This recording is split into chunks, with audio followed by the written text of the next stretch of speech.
तुरीच्या शेंगा, हे चवळीच्या शेंगा आणि हे पेरू. तर या खायला तर मी गावाकडून आणलेत शेंगा. तर एवढ्या थोड्या थोड्याच होते, शेताला जायला वेळच नाही भेटला म्हणून मी थोड्या शेंगा घेऊन आले. तर किती छान एकदम हिरव्या हिरव्यागार चवळीच्या शेंगा आणि तुरीच्या शेंगा आहेत बघा. तर या सर्वजण खायला. कशा वाटल्या शेंगा?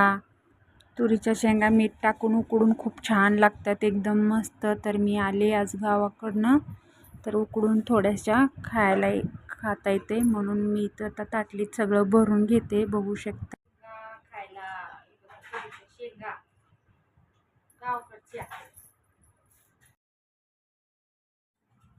गावकडच्या हिरव्या हिरव्यागार शेंगा या खायला.